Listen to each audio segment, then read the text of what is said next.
Erravalli form హౌస్లో కేసీఆర్ కీలక సమావేశం నిర్వహించారు. కాళేశ్వరం కమిషన్ రిపోర్టుపై సుదీర్ఘంగా చర్చించారు.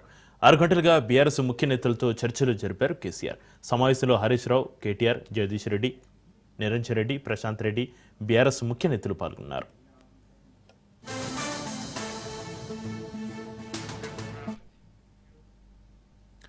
ఇక కమిషన్ రిపోర్టు కాంగ్రెస్ వద్దను లైట్ తీసుకున్నారు మాజీ సీఎం బీఆర్ఎస్ చీఫ్ కేసీఆర్.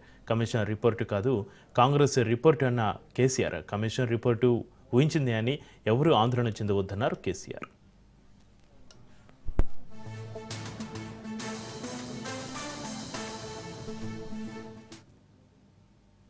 ప్రభుత్వం తరఫున మాట్లాడినటువంటి గౌరవ మంత్రివర్యులు కానీ గౌరవ ముఖ్యమంత్రి గారు కానీ ప్రధానంగా పీసీ ఘోష్ కమిషన్ యొక్క రిపోర్టును యథాతథంగా ప్రజలకు బయట పెట్టకుండా అందులో ఉండేటువంటి 650 పేజీలకు సంబంధించిన రిపోర్ట్ అని చెప్పబడేటువంటి దాని డాక్యుమెంట్లోని 4 అధికారులను నియమించి ఒక 65 పేజీలకు కుదించి ఆ 65 పేజీలను వదిలివేసి గత ప్రభుత్వం మీద కేసీఆర్ ప్రభుత్వం మీద నిందలు మోపడానికి చాలా తాపత్రయపడినట్లు కనిపిస్తుంది.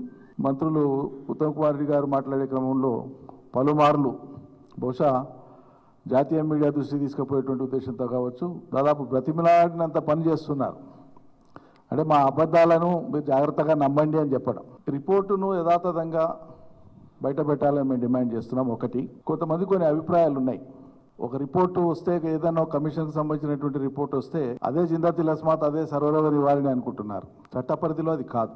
Report is challengeable legally.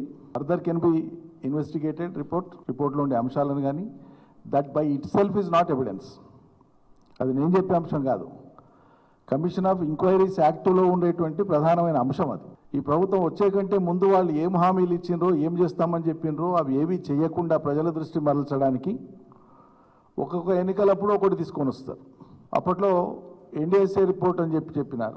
అది వీగిపోయింది అనుకున్న తర్వాత ఇప్పుడు స్థానిక సంస్థల ఎన్నికలు వచ్చే ముందు కాళేశ్వరం కమిషన్ రిపోర్టును ముందుకు పెట్టి ప్రజల దృష్టినంతా మరల్చడానికి చేసినటువంటి ఒక గొప్ప ప్రయత్నం వాళ్ళేది తప్ప అది భంగపాటికే దారి